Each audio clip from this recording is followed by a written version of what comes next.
Hello everyone.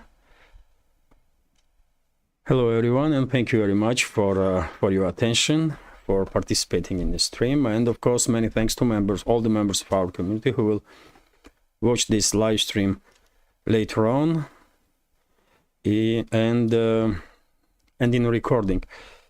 So today is of course 1st of May. Now it's 9 o'clock in the evening Moscow time, and this is additional stream that I announced today, that from now on I will have on Wednesdays. So one stream will be on Sundays, traditional Sunday live stream, and a very similar stream will be on Wednesdays. So we will have opportunity to exchange opinions in real time. And of course, in the beginning, I prepare some news summary, and I will share with you this news, and then I will get engaged with the chat. Of course, I will constantly check also donation alerts and Boosty, and during the stream, if I receive questions through donation alerts or Boosty, I'm not gonna miss it. So therefore, I will definitely answer to those.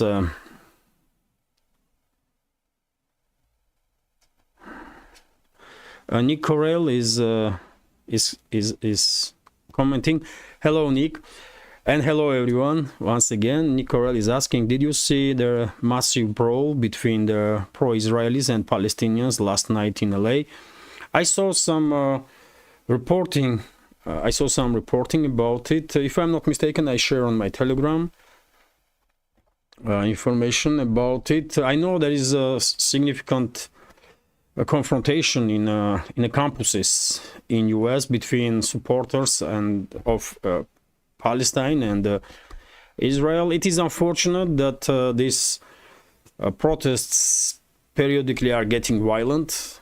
I saw some videos about that also, but well, it is in general it is tragic what is happening in the Middle East between Israel and Palestine, and of course aftermath of that conflict can be heard all around the world. And as I said, dear friends, I prepare some short news summary, and I will go through some news now, and then let's have an exchange of opinions. So first of all, I want to share with you information about F-16s. By the way, today official representative of Kiev regime's Air Force, Ilya Yevlash, made a statement that F-16s will arrive in Ukraine sometime after Orthodox Easter, and Easter this year is on 5th of May. We will celebrate Easter on 5th in few days time, and well, this is just partially precise information, because any day after 5th of May is after Easter. So who knows when exactly F-16s will be seen in skies over the Ukraine. I doubt that it will happen in May, but anything is possible. Anything is possible. I'm quite sure Russian military intelligence is constantly monitoring situation, and if they will receive any information about locations of any planes of Kiev regime's Air Force, no matter it's F-16s, Su-24s, MiG-29s or whatever, of course strikes will be conducted, and those planes will be destroyed. Although Ukraine is a vast country, of course, vast area, and there is plenty of places where Kiev regime was able to hide their Soviet airplanes, because Soviet airplanes are much different from Western ones in many ways, but one specific difference is that Soviet airplanes can take off from unprepared fields, unprepared airfields from anywhere basically. And they don't really need that much maintenance. But Western planes, they are built differently. They are high maintenance instruments, and therefore I don't think Kiev regime will be able to hide F-16s in the places where they were hiding MiG-29s or Su-24s, for example. So they will need some proper airfields for F-16s to take off and land, and then to undergo preparation. Therefore, I am still somewhat skeptical that we will even see F-16s in Ukrainian skies. But that's what official representative of Kiev regime's Air Force, Ilya Evlash, is saying, that after Easter, which is on 5th of May, one should expect F-16s into Ukraine. Let's see. I believe, as I said in the morning's update today, I bet Russian fighter pilots are locked and ready to deal with any aerial threat, basically. And I mean, the fighter pilots, they are training all entire their lives to conduct air-to-air combat, and if they will get opportunity to take down F-16s, they're gonna do it. Although, by the way, as I mentioned in the morning, I'm not mocking F-16s in no way, because it's a great fourth generation plane. I just have more trust into our Air Force, which is understandable. I am pro-Russian. I never pretend to be neutral or something like that. I'm pro-Russian, and I want Russian Air Force to be successful. I want Russia to be successful in every possible way. So it is what it is. And of course, Russian air defense systems, by the way, best in the world, unquestionably best in the world.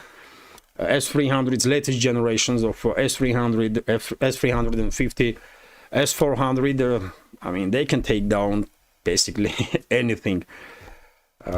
I'm not even mentioning S-500s. This year, Russian armed forces will receive at least a couple of batteries of S-500 air defense systems. I believe any other country will probably spend, I don't know, man, decades to come up with such sophisticated air defense systems as S-500 is. Nothing is even close to it. It's only, I will argue, it's only air defense system that is well capable to deal with the hypersonic targets as easy as with the subsonic or supersonic targets. S-400s are also, of course, capable, latest generations of S-300s, but S-500 is next level. But anyway, let's continue. RIA Novosti is reporting that Russian armed forces, Russian Defense Ministry confirmed, by the way, information that I shared with you this morning, that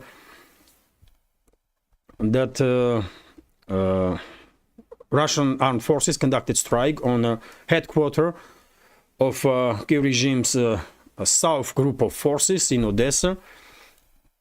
For now, we only have confirmation from Defense Ministry, no information about number of casualties and about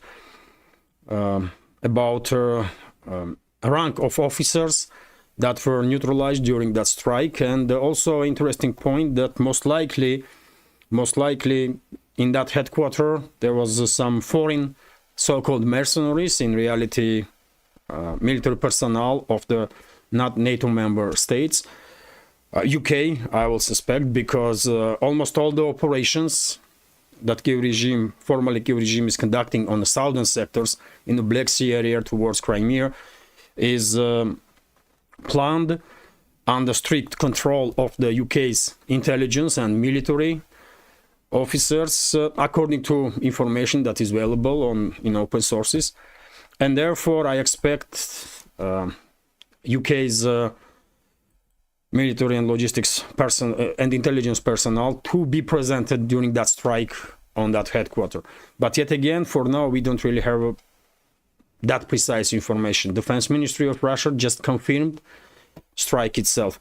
Anyway, let's continue. RIA Novosti is also reporting that according to Russian partisans or Russian underground in Nikolaev region, Russian Air Force conducted successful strike on warehouses where Kiev regime was hiding its military equipment. So these long-range strikes are daily routine at this point, and more and more often Russian armed forces find out location of the points of concentration of Kiev regime forces and their military equipment, and then strikes are carried out. RIA Novosti also reporting about strikes in Kharkov, in northern part of Kharkov, on the point of concentration of Kiev regime forces. I just said that, well, these strikes, these long-range strikes, are taking place all around Kiev-controlled territory. RT is reporting that, well, Polish defense minister Władysław Kosiniak-Kamyz has some opinions about Ukrainian male refugees in Europe, and he stated that EU must take a lead on status of military age Ukrainians.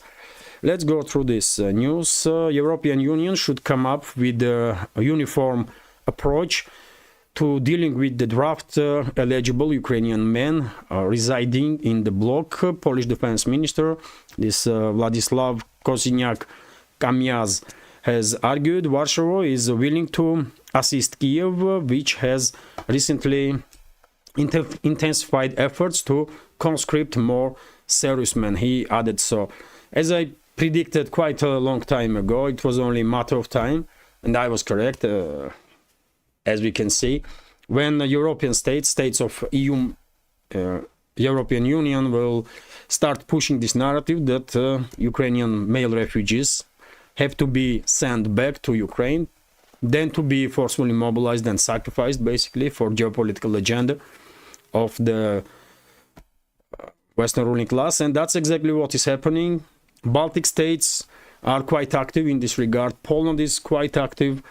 Recently we had informations that public in Germany are not really happy, at some part at least of the public in Germany are not really happy with the situation with the refugees, especially from Ukraine. And well, I guess in upcoming days, maybe weeks, Brussels will start discussion around this topic, and they will come up with some solutions. They will come up with some solutions to prevent Ukrainian male dodgers or Ukrainian military age men in Europe to apply for asylum, and Brussels will come up with some, you know, some artificial, if I may say this way, artificial legal means to deport as many Ukrainian male refugees as possible. It's just a matter of time, and well, I don't think Ukrainian refugees are watching my videos, but if they do, well, they should take care of themselves, and they should look in which country they can go from EU to be on a safe side. I mean, if they never committed any crime against Russia, they may try to come to Russia. They will definitely not be sent in Ukraine to be then forcefully mobilized and sent to the front line. But when it comes to collective West, I don't even know if any country will be safe for them. I just don't. Maybe Switzerland. Theoretically, that's possibility, because Swiss government is still trying to play neutral. But even then, by the way, Switzerland joined all anti-Russian sanctions, and Switzerland is acting basically very same way that Brussels does. So I guess even Switzerland not gonna be safe haven for Ukrainian refugees. I don't know. But they should think about this situation, because things may develop very, very rapidly. Vzgled newspaper is reporting that United Kingdom express opinion that they want to join European EU's attempt to create a combined air defense for EU. Well, it is understandable that UK wants to be part of this project. Name of this project is Shield of Heaven or something. Небесный щит. Yes, Shield of Heaven. Or you know what, let's translate this entire headline. So Britain wanted to join the creation of the Heavenly Shield. That's Heavenly Shield, this European air defense system. And well, I can see logic behind this approach, although from whom they can defend their airspace, that's a big question, because Russian high-ranking officials said a million times before, and they will probably say in the future also, that Russia has no intention to conduct any military operations against anybody, against any country in EU or outside of EU, if not provoked. It's quite simple. But of course, EU has every right to come up with any decision they like, and this is gonna be big. I said today during my second update for Patreon community that this is gonna be a big opportunity for European military-industrial complex, isn't it? And most likely for US military-industrial complex also, because they will sell some Patriots, some missiles to this air defense system, and eventually this project may end up being something like F-35 program in US, maybe on smaller scale, but something similar, because well, F-35, by the way, it's a total mess, isn't it? Pentagon, US military-industrial complex is trying to promote this plane as something, I mean, unseen before and something extraordinary, when in reality, it was yesterday, isn't it, when I shared this short video of conversation between one of the US lawmakers, Republican lawmaker, and Lloyd Austin, head of Pentagon, when this lawmaker was asking about F-35, why it is that these planes cost about 100 million and only 29% of them are battle ready. Only 29%, by the way. Can you imagine that? And Lloyd Austin did not argue with this senator. He agreed basically on numbers that this lawmaker was operating with. And it's, I mean, if this is not the failure of the program that cost more than $1 trillion and will cost hundreds of millions and hundreds of billions even, by the way, in the future for maintenance of those planes and so on, if this is not the failure, and if this is not a pure example of money laundering scheme that Pentagon is in general for US military-industrial complex, then I don't know what that is. F-35s are total mess. I mean, F-16s are much better, by the way, in every possible way than those F-35s, and I'm not even mentioning F-18s and F-15s. Those planes are like 3 times better than F-35s and cost significantly less.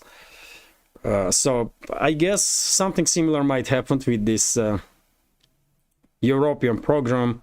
What was that name? Heavenly Shield, yes.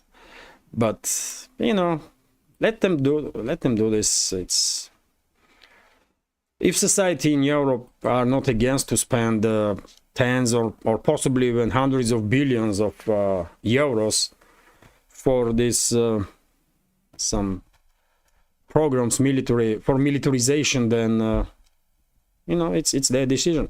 RIA Novosti, oh, I already spoke about this. Also, by the way, US imposed additional sanctions on Russia. What a surprise. And dozens of Russian companies and private individuals end up being sanctioned. And whenever I see this type of information that US or EU come up with additional sanctions, I always wonder, will I ever see my name among people that are sanctioned by collective West? It would be achievement, isn't it, if they will sanction me? I'm joking, of course. You know, if my channel was like had a million subscribers, then maybe. But anyway, this is how we see all this stuff. By the way, it's just laughing stock for us. These additional sanctions. Okay, how many more thousands of sanctions they're gonna impose. At this point, no one really cares. They're making it easier for us to deal with whatever barriers they are creating, and Russian businesses are finding out ways to operate under sanctions. Foreign businesses are finding ways to cooperate with the Russian colleagues, avoiding sanctions. It is what it is. It just don't really works. But that's the only way that Western ruling class is operating nowadays. No diplomacy, no talk, no nothing. Just the threats, sanctions, force. Whenever they can use force. That's all. And this will be this way until, as I said quite a number of times, until rest of the world will come up with alternative financial and banking system under leadership of BRICS or under whatever leadership. But until the rest of the world will come up with the alternative financial and banking system, alternative world reserve currency, Western ruling class gonna feel itself emboldened to do whatever they want, because basically they can, in terms of weaponizing their Western financial and banking system, Western currencies. I mean, they can do whatever they want, and that's what they are doing. It is what it is. A new reality in the modern world. RIA Novosti is reporting that on Poklonnaya Gora, by the way, today in Moscow, this open-air exhibition opened with trophies that was taken by Russian forces on a battlefield in a zone of special military operation. I shared on my Telegram some pictures about this event.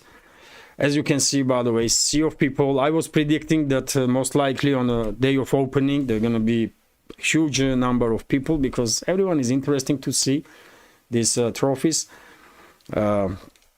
It's going to be similar next several days, but at some point, maybe next week, I want to go there and make video for our community. I will definitely try. And well, dozens of military equipment is presented from that are produced by Ukraine or by NATO member states. This one is Abrams tank, of course, everyone can recognize straight away. Let's go through several photos. This is M777, by the way, US made howitzer, of course, iconic Hammer, US made personal carrier. This is a French wheeled tank, recognition tank basically, or light tank we can say it. Several of those tanks have been taken by Russian forces. This is I don't even know what that is, man. Some sort of, I don't know, something. This is a British carrier. This is also a British one. I forget name of that, but you know, this is Swedish SV-90. There was high hopes on this infantry fighting vehicle before those infantry fighting vehicles appear on the battlefield. Many Western media outlets, many Ukrainian media outlets and Telegram channels were, you know, hyping up this infantry fighting vehicle, but they did not perform really well on the battlefield, did they? They failed quite miserably, and I was surprised. I was kind of surprised. I was thinking that SV-90s, Swedish SV-90s, are significantly better than US M2 Bradleys or German Marders, but seems like they are not. I may be mistaken, I don't know, I'm no military expert, but expectations in the media was quite different, and these infantry fighting vehicles did not really perform. If I remember correctly, there was video, isn't it, when the first time these SV-90s appear on a battlefield, on a zero line, and Russian forces take out 2 or 3 of them in matter of minutes. And possibly this one that was presented in this open air exhibition was one of them, maybe. This is something that is produced by Kiev regime, some kind of carrier. This is Abrams, of course. You know, some vehicles. Oh, Leopard 2, by the way. German-made Leopard 2 A6. Expectations also was quite high, I guess, on the about these tanks, but dozens of them have been destroyed by Russian forces without any difficulties, and it was expected, really. It's just a tank. I'm not gonna mock Leopard 2 A6 or Abrams or Challenger. They are good tanks, by the way. They are good tanks, but any tank can be knocked out, especially in high-intensity combat, in high-intensity battles, and that's what Russian forces did. And that's why no one was surprised here in Russia that those tanks were destroyed, because it was expected. And by the way, I'm going to share with you this information. Also, organizers of this exhibition on Poklonnaya Gora, in the Park of Victory, they had some sense of humor, for sure, by the way. They come up with this sign in an exhibition which said that, you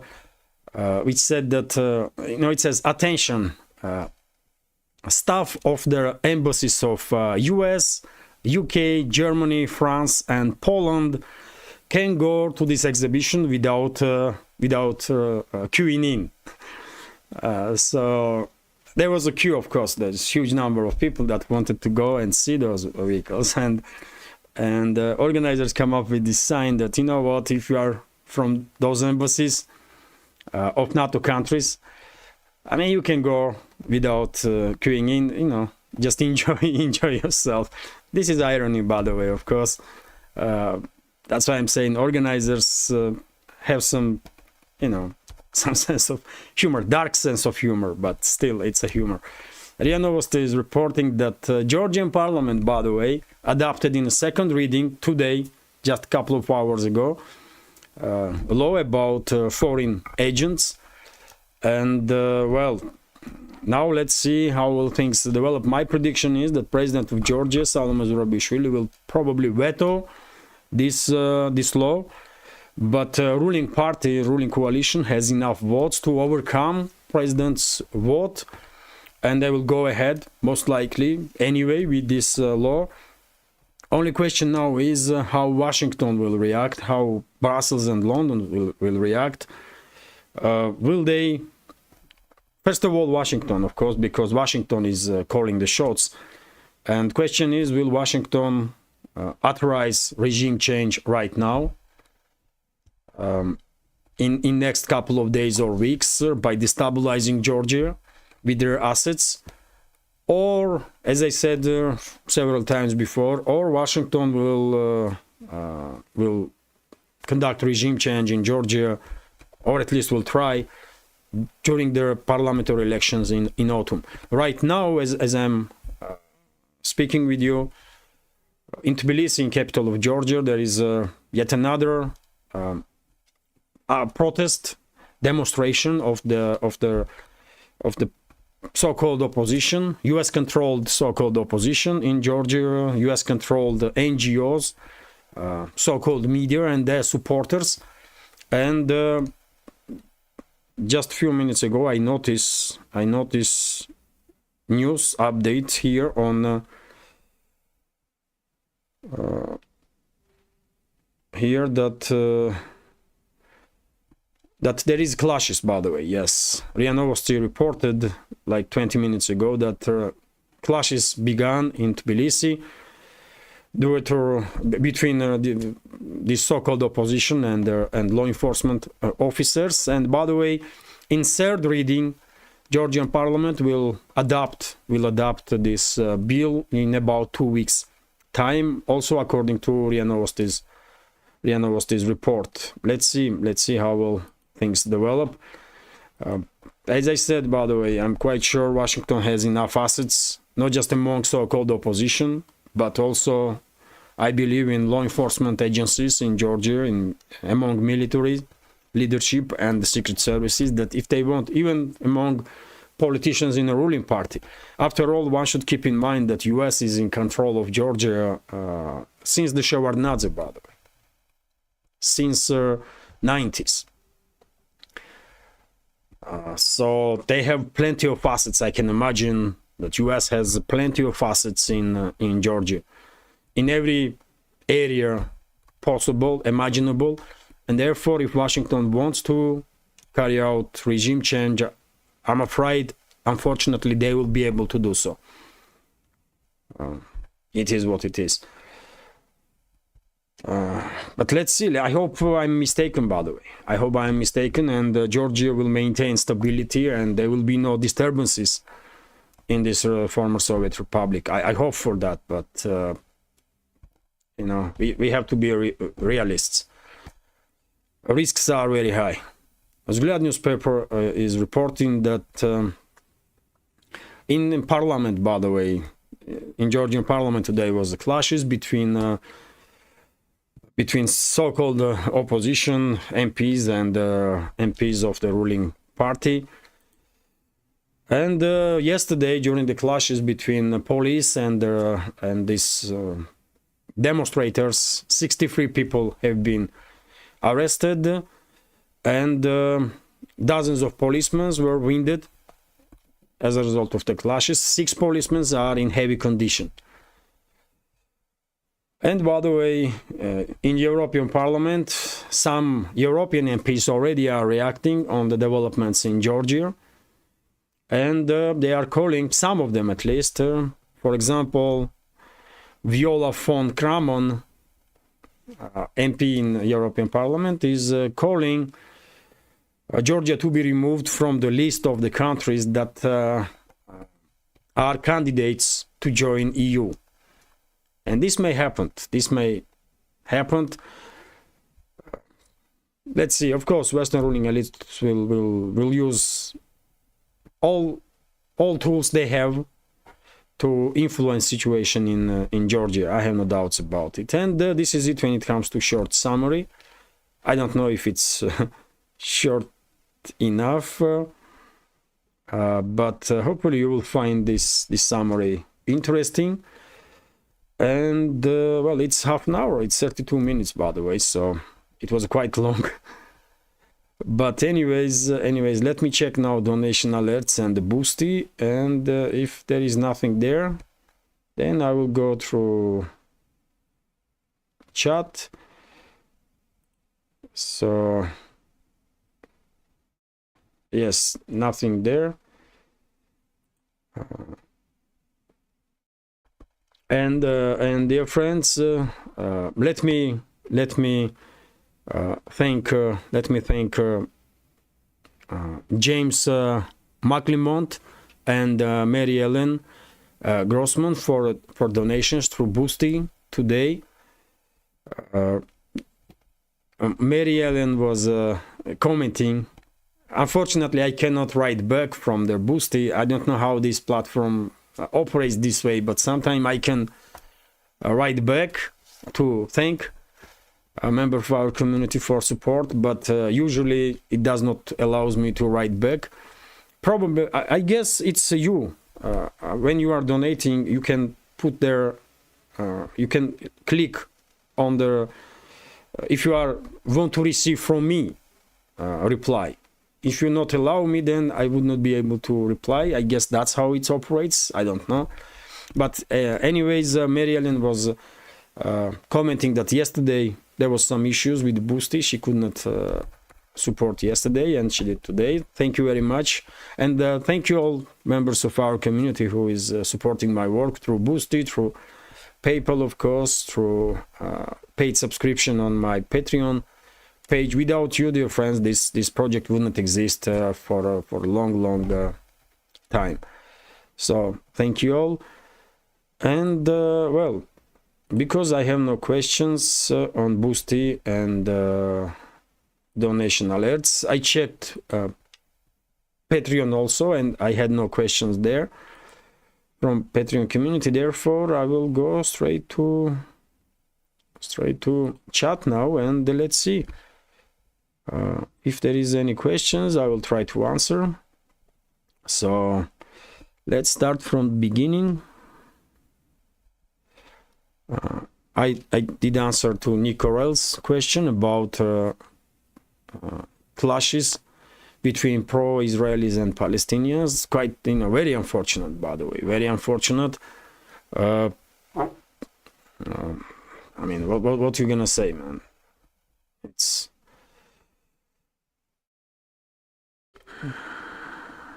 questions. And dear friends, if you have a question, please write capital Q before the sentence, before the question, so I can easily recognize it.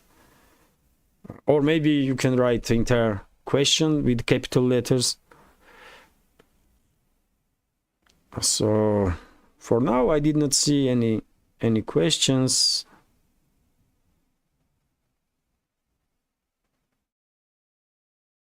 It's good to see, by the way, that members of our community are communicating. That's why live streams are good. Live streams are good, and I was thinking to myself, maybe I should transfer Telegram reports program from Rumble to YouTube, because quite often, by the way, on Telegram I have dozens of news that I'm not mentioning during the video updates, because I cannot talk about all the news that is available, isn't it? Because in that case, these updates will be way too long. They are already quite long, and therefore, I mean, the Rumble community was, in favor of this program, and I was happy to make these programs. But unfortunately, now seems like Rumble is blocked in Russia. I cannot open Rumble without VPN, and therefore I cannot make live streams there. And yes, I was thinking maybe it makes sense to transfer this program on YouTube and do it from Monday to Thursday every evening. Go through some reports on my Telegram page and communicate with the community in real time. I don't know. I am still thinking about it, but at least I will have another additional live stream on Wednesdays. It's also good. And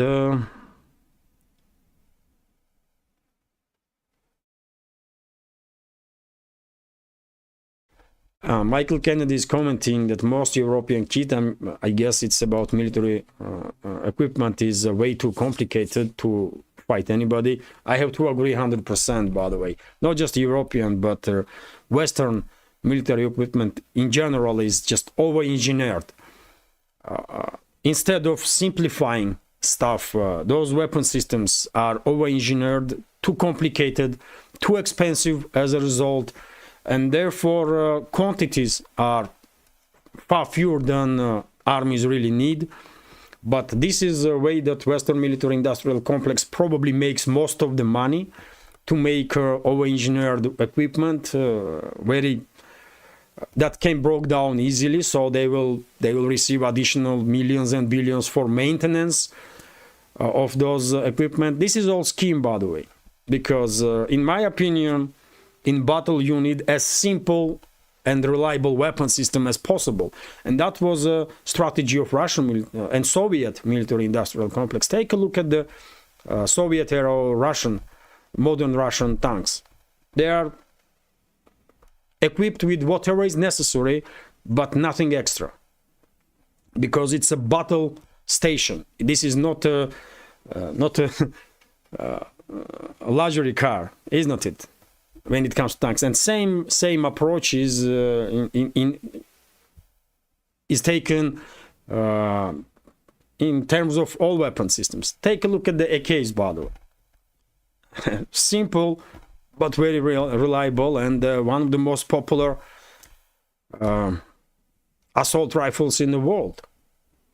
Simplicity does works, and over engineering is not always good. Take a look at the F-35s, by the way. I mentioned F-35s. It has a super high-tech everything, but only 29%. As a result of this over engineering, only 29% of those planes are battle ready at one point. This is not normal.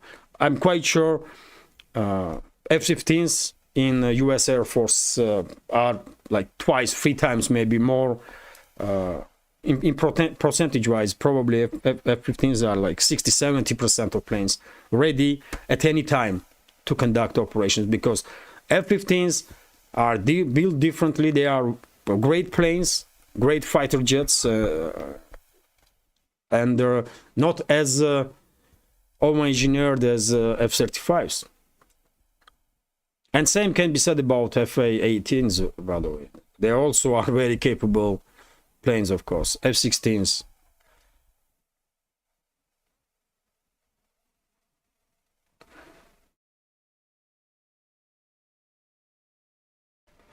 So questions.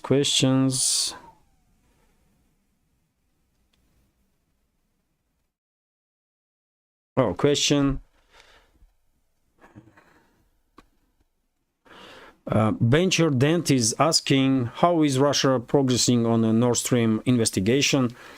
Well, Russia is not allowed to conduct investigation,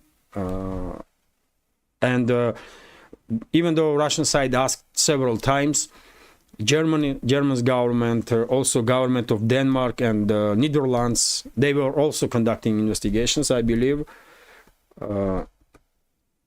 Russia was not allowed to receive any information and not allowed to conduct investigation in the place where these pipelines were destroyed. So it's hard to tell. It's hard to tell. We all know who is behind this attack on Nord Stream pipelines, and high-ranking Russian officials were quite direct in this regard, and I believe they have all necessary information. How this was done, by whom?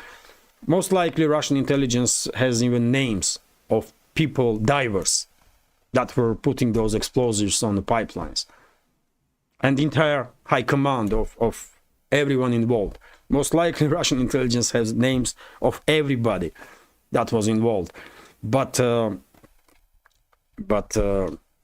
investigation, because Russia is not allowed in the area, then investigation had to be conducted by Germany first of all, and formally Germany is conducting investigation. But I guess it's only a matter of time, and eventually Berlin will come up with similar statements as Denmark did recently, and Netherlands, I believe, when they just close investigation.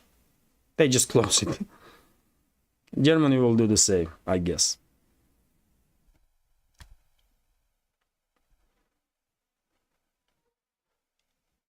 Question.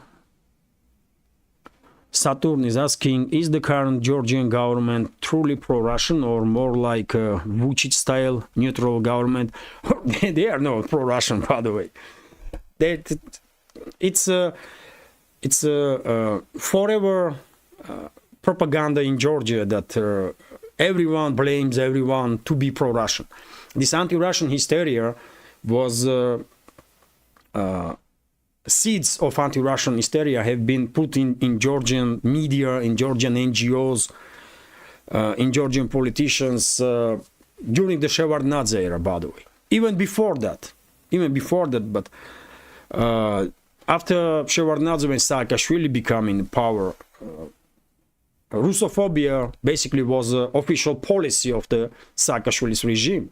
Extreme Russophobia and extremism was official policy of that regime, and it did not end well for Georgia. And now, by the way, this so-called opposition, there are a number of parties, but if you take a look story of those people that call themselves oppositions, you will find out that almost every single one of them were members of Saakashvili's party. This United National Movement. That was the name of Saakashvili's party, his ruling party, during his reign. And of course, Saakashvili was put in power by whom? By CIA, of course. It was color revolution, so-called. And well, they did, CIA did what they did before that, prior to that, in Serbia, for example, in some other countries. And right now, by the way, if you take a look at the history of the people, even in the ruling party, you may see that, well, those people, during the Saakashvili's reign, many of them were, if not active supporters of Saakashvili, then not exactly their real opposition, though. And if you check good enough, you will find that these people from the ruling party also have some connection with the West, with the US, first of all. Although, by the way, France is also playing some role, because President of Georgia, Salome Zurabishvili, used to be a citizen of France, founder of a current ruling party, Georgian Dream, Bizina Ivanishvili. He is a French citizen still, if I'm not mistaken. He used to have a French citizenship, then to become a prime minister. There was some talks that he left French citizenship or something like that. Maybe it's a long time, by the way. Maybe I'm not remembering correctly, but he definitely had connection with the France. Justice Minister of Georgia, what was her name? You know, she had a connection with France. Many people, by the way, also have a connection with France. That's what I want to say. So it's Washington and Paris that are basically in charge. Mainly Washington, of course, but Paris also probably has some say in this regard. Although I don't think French leadership will go against any decision that Washington will try to implement. So if you are interested, what position Georgian government has, are they pro-Russian? They are not, by the way. They are not, no way pro-Russian. They most likely, like, not even Vucic, by the way. Vucic is, even though he is 90% pro-Western, and only few topics that he disagree with Brussels, one being, for example, recognition of the Kosovo as an independent state. I don't understand how any leader of Serbia can recognize independence of Kosovo, at least for now. Although it seems like because Brussels or Washington, they are not happy with the Vucic, who is a product of color revolution also, by the way. Because they are not happy with him, they created new figures in Serbia, and right now there are some individuals in Serbia that are openly saying that if they will become in charge, they will recognize Kosovo. I mean, we have many members from Serbia, many members of our community are from Serbia, and they can share with us information about it. They know like a million times more than I know about Serbia. So, but that's my impression that I get from information that I'm reading time to time from news. And so in Georgia, by the way, situation is even different. I mean, ruling party, nowhere neutral, nowhere pro-Russian. All they do, basically, they are trying to be practical. They are trying to be practical, and this is enough for Washington to be against them, because they want Georgia to be used as a tool against Russia. And if current regime in Georgia is not allowing the stabilization of the country, not allowing Georgia to be used against Russia once again, like Saakashvili used it in 2008, then, well, Washington most likely will try at least to remove these people from office and put some others that will do whatever they are told to do. But if you ask me, I will never ever consider current leadership of Georgia as a pro-Russian, man. No.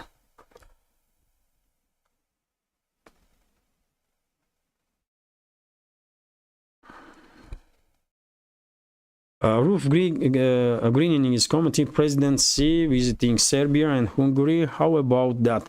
Can you see Biden giving that thumbs up? Oh, they're gonna be quite upset, by the way. They're gonna be quite upset. And if you remember, some time ago during the one of the updates, I said that, well, it will make all the sense, by the way, if Chernogorия or Montenegro and Serbia, because Montenegro has access to sea.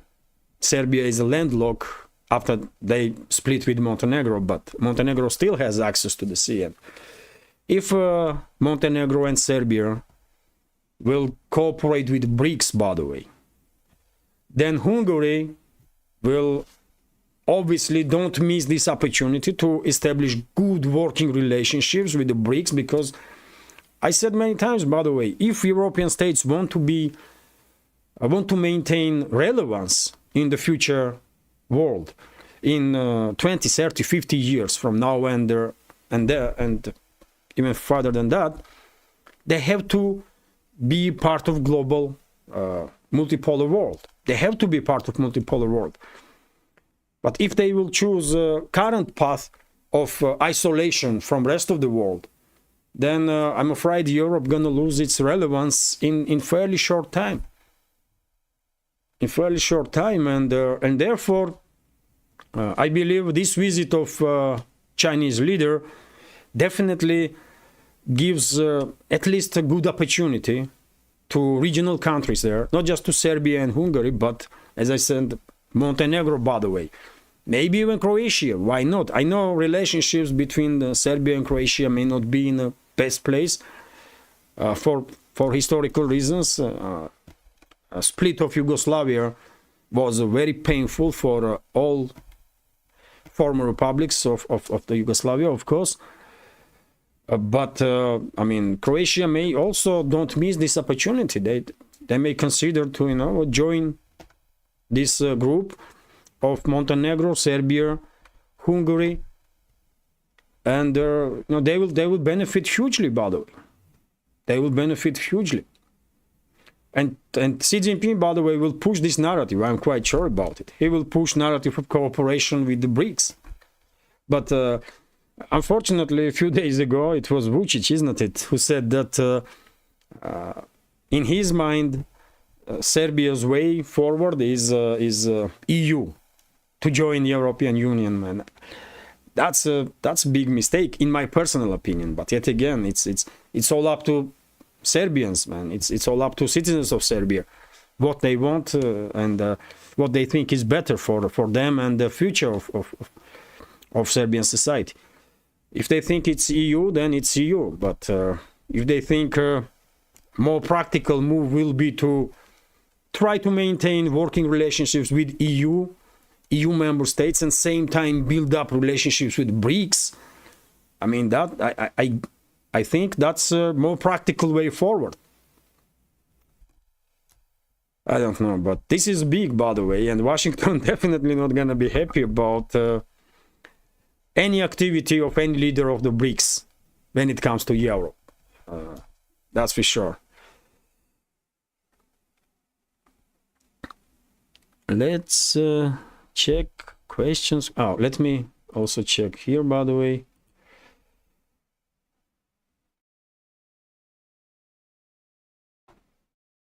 And let me check Boosty also. So, okay, nothing there and nothing there. So let's continue. Tanvir is commenting EU should wake up and join BRICS.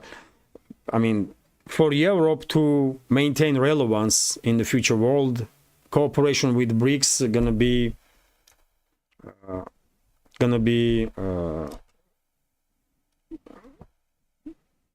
way forward, should be strategic interest. But under current leadership of this globalists or whoever they are, man, those people that are in charge in reality, I don't think European states will receive such a freedom to choose. I don't know. So, dear friends, this update is almost an hour. I don't see any questions. Sorry if I miss any questions, but we had a good conversation, isn't it? I hope you find new summary interesting, and now we had exchange of opinions, and hopefully this additional live stream will help to further develop the channel. I hope so. And well, I will end this stream now. Thank you all for participating, for your comments, for your likes, for your attention and support. Have a great day, and take care. Bye for now.